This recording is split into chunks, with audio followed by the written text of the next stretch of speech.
بسم اللہ الرحمن الرحیم۔ شروع اللہ کا نام لے کر جو بڑا مہربان نہایت رحم والا ہے۔ اسلامک ہب کے معزز دوستوں، میں ہوں ماجد ملک اور آپ تمام دیکھنے اور سننے والوں کو السلام علیکم۔ ناظرین محترم، اسلامک اسپیشل سیریز کے حوالے سے آج ہم نے اللہ کے برگزیدہ پیغمبر حضرت شیس علیہ السلام کی زندگی اور ان سے جڑے چند واقعات کو ویڈیو کا موضوع چنا ہے۔ گزشتہ ویڈیو میں ہم نے حضرت شیس سے متعلق کچھ معلومات فراہم کی تھی، کیونکہ حضرت شیس علیہ السلام کا قرآن مجید میں کہیں بھی ذکر نہیں آیا، تو اس حوالے سے ان کی بہت سی معلومات میں تضاد پایا جاتا ہے۔ بہرحال قصہ مختصر، ہماری انتہائی کوشش ہے کہ اسلامک ہب کے معزز ناظرین کو درست معلومات فراہم کی جائے۔ ہماری ٹیم کی کاوشوں سے جو معلومات ہم نے حاصل کی ہیں وہ حاضر خدمت ہیں۔ ناظرین گرامی، حضرت شیس علیہ السلام حضرت آدم علیہ السلام کی اولاد ہیں۔ حضرت شیس علیہ السلام حضرت آدم کے تیسرے بیٹے اور انتہائی فرمانبردار، نیک طبیعت، خوبصورت اور خوبصیرت کردار کے مالک تھے۔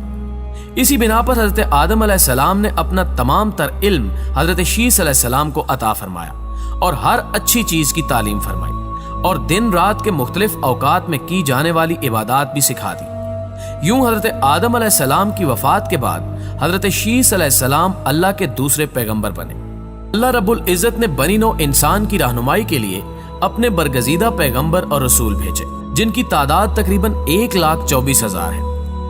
حضرت ابو ذر رضی اللہ تعالی عنہ سے روایت ہے کہ حضرت محمد صلی اللہ علیہ وآلہ وسلم نے فرمایا، اے ابو ذر، 4 رسول سریانی تھے، آدم علیہ السلام، شیس علیہ السلام، نوح علیہ السلام اور اخنو علیہ السلام، اور 4 عربی تھے، یعنی ہود علیہ السلام، صالح علیہ السلام، شعیب علیہ السلام اور تمہارے نبی صلی اللہ علیہ وآلہ وسلم۔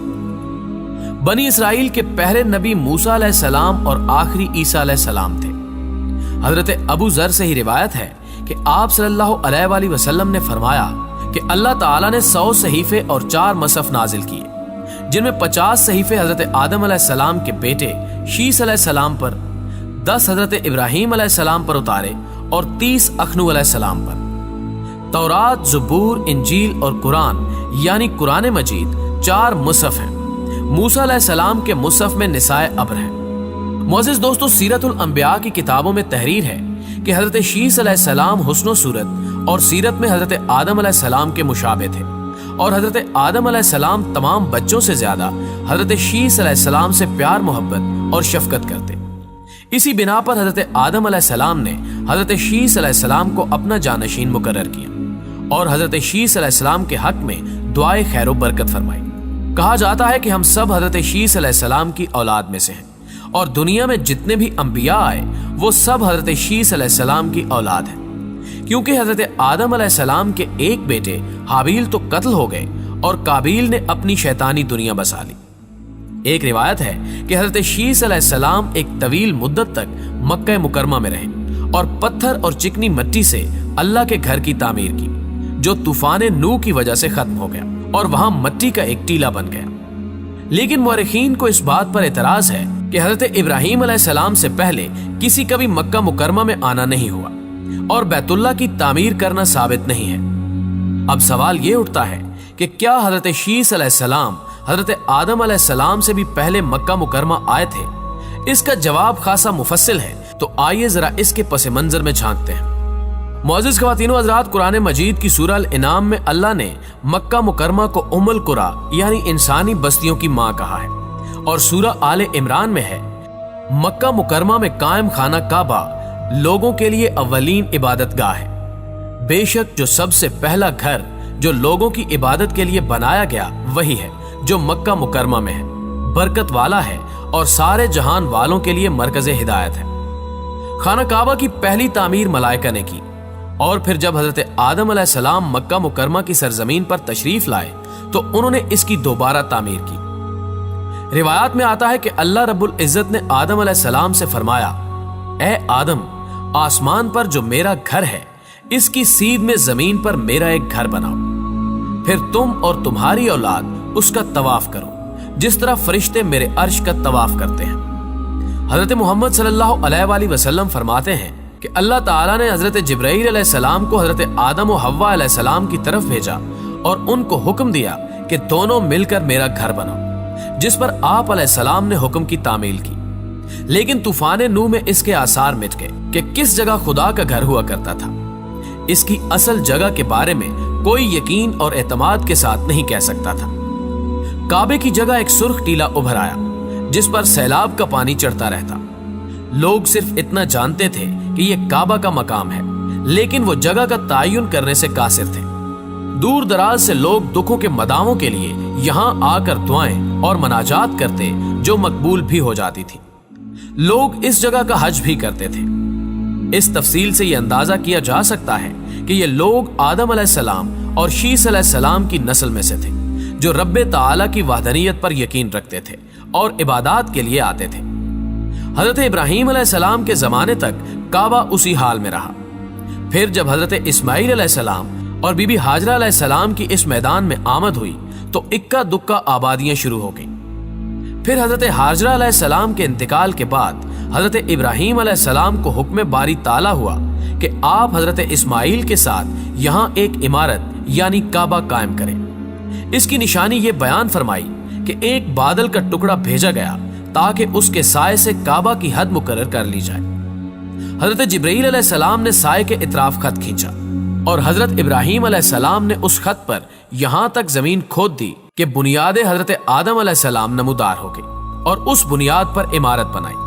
قرآن پاک کی سورہ الحج میں اللہ سبحانہ و تعالیٰ نے اس واقعے کو بیان کرتے ہوئے فرمایا، اور جب ہم نے ابراہیم کے لیے بیت اللہ کی جگہ کا تعین کر دیا کہ میرے ساتھ کسی چیز کو شریک نہ ٹھہرانا اور میرے گھر کا طواف کرنے والوں، قیام کرنے والوں اور رکوع کرنے والوں اور سجود کرنے والوں کے لیے پاک و صاف رکھنا۔ ناظرین گرامی، جب حضرت آدم علیہ السلام قریب المرگ تھے تو اس وقت آدم علیہ السلام کا جنت کے پھل کھانے کو من چاہا، تو آپ نے اپنے بیٹوں کو بھیجا کہ میرے لیے جنت کے پھل ڈھونڈ کے لاؤ۔ تمام بیٹے پھلوں کی تلاش میں نکل کھڑے ہوئے سوائے حضرت شیس علیہ السلام کے۔ حضرت شیس علیہ السلام حضرت آدم علیہ السلام کے پاس تیمارداری کے لیے رکے ہوئے تھے۔ حضرت آدم علیہ السلام کے بیٹے کئی گھنٹوں تک پھلوں کی تلاش میں بھٹکتے رہے اور دیر ہو گئی، تو حضرت آدم علیہ السلام نے حضرت شیس علیہ السلام سے فرمایا کہ بیٹے تم اس پہاڑ پر جا کر دعا مانگو، حق تعالیٰ اس دعا کی برکت سے میرے لیے پھل بھیجے گا۔ تو حضرت شیس علیہ السلام نے کہا کہ آپ میرے والد و بزرگ ہیں، آپ خود حق تعالیٰ سے دعا کیجیے، جس کے جواب میں حضرت آدم علیہ السلام نے فرمایا کہ میں بارگاہ الہی میں شرمندہ ہوں گندم کھانے کی وجہ سے۔ تب حضرت شیس علیہ السلام اپنے والد کے حکم پر وہاں جا کر دعا کرنے لگے، تو حضرت جبرائیل علیہ السلام کو پایا جو ایک پھلوں سے بھری تشتری ایک حور کے سر پر رکھے ہوئے تشریف لائے، اور وہ تشتری حضرت آدم علیہ السلام کی خدمت میں پیش کر دی۔ حضرت آدم علیہ السلام کے پوچھنے پر جبرائیل علیہ السلام واہ ہوئے کہ اس حور کو اللہ رب العزت نے حضرت شیس علیہ السلام کی زوجیت میں بھیجا ہے، کیونکہ حضرت شیس علیہ السلام تاک پیدا ہوئے ہیں جبکہ باقی جفت ہیں، اس لیے اللہ تعالیٰ نے حضرت شیس علیہ السلام پر اپنا خاص انعام کیا۔ ایک روایت میں ہے کہ اس حور کا نکاح حضرت شیس علیہ السلام سے ہونے کے بعد واپس جنت میں بھیج دیا گیا، جبکہ دوسری روایت میں آتا ہے کہ حضرت آدم علیہ السلام نے اس حور کی شادی حضرت شیس علیہ السلام سے کر دی۔ اس حور کی زبان عربی تھی، اس لیے جو فرزند پیدا ہوتا وہ عربی ہوتا، اور ہمارے آخر الزمان نبی حضرت محمد صلی اللہ علیہ وآلہ وسلم بھی انہی کی نسل سے ہیں۔ ناظرین گرامی، حضرت شیس علیہ السلام کی دعا سے جو جنتی پھل اللہ تعالیٰ نے جبرائیل امین کے ذریعے حضرت آدم علیہ السلام کو بھیجے، وہ میوے حضرت آدم علیہ السلام نے بھی کھائے اور اپنی اولاد کو بھی دیے، جنہیں کھا کر وہ علم و فراست میں سبقت لینے والے بن گئے۔ آخر میں حضرت آدم علیہ السلام نے اپنی رحلت کی خبر سنائی اور کہا کہ میں اپنے بعد اپنے بیٹے شیس کو اپنا جانشین مقرر کرتا ہوں، سب اس کی اطاعت کرنا۔ جب سب نے اقرار کیا تو حضرت آدم علیہ السلام اس فانی دنیا سے کوچ کر گئے۔ تمام فرزند رونے لگے۔ کفن دفن کے بعد سارے بیٹے باپ کے غم میں 2 سال قبر پر بیٹھے رہے، پھر منتشر ہو گئے۔ حضرت شیس علیہ السلام نے اپنے والد محترم کا مشن پوری ایمانداری سے جاری رکھا۔ وہ لوگوں کو برے کاموں سے منع کرتے اور حق باری تعالیٰ کے حکم کی تعمیل کرنے کو کہتے۔ حضرت آدم علیہ السلام کے ہی فرزند یعنی قابیل نے ایک پہاڑ کی دوسری جانب اپنی شیطانی دنیا بسا لی تھی۔ وہ شیطان کا غلام بن گیا اور شیطان کے مقصد کو پورا کرنے میں اس کے ساتھ ہو گیا۔ حضرت شیس علیہ السلام کی قوم اللہ تعالیٰ کو ماننے والی اور حکم بجا لانے والی تھی۔ اب یہاں سے شیطانیت اور انسانیت کی بدترین جنگ شروع ہوئی جو قیامت تک قائم رہنے والی ہے۔ شیطان نے جب دیکھا کہ حضرت شیس علیہ السلام کی قوم اللہ کے حکم کی پابند ہے اور اللہ کے حکم بجا لانے والی ہے تو اس نے انسانی روپ دھار کر شیس علیہ السلام کی قوم میں پھوٹ ڈالنے کا ارادہ کیا۔ معزز ناظرین گرامی، سب سے پہلے شیطان مردود نے ایک بانسری بنائی اور اس کو ایک اونچی جگہ پر بیٹھ کر بجانے لگا۔ تمام لوگ اس خوبصورت آواز کی طرف متوجہ ہو گئے۔ ادھر کابیل کے علاقے میں بے حیائی اور بدکاریوں کا بازار گرم تھا۔ کابیل کے علاقے کی عورتیں خوبصورت جبکہ مرد سانولے تھے۔ دوسری جانب حضرت شیس علیہ السلام کے علاقے میں عورتیں سانولی اور مرد خوبصورت تھے۔ اب شیطان نے جب سب لوگوں کو اکٹھا کر لیا تو کابیل کے علاقے کا ذکر کیا۔ اتفاق سے ان دونوں علاقوں میں میلہ لگا۔ حضرت شیس علیہ السلام کے علاقے کے مرد اس میلے میں شرکت کے لیے گئے۔ وہاں انہوں نے جو رنگریلیاں دیکھی تو بے قابو ہو گئے اور اپنے نفس پر قابو نہ رکھ سکے۔ واپس آ کر انہوں نے دوسرے لوگوں سے بھی اس کا ذکر کیا۔ دھیرے دھیرے حضرت شیس علیہ السلام کے لوگ شیطان کے لشکر میں شامل ہونے لگے اور حضرت شیس علیہ السلام کے ساتھ بہت تھوڑے سے لوگ رہ گئے۔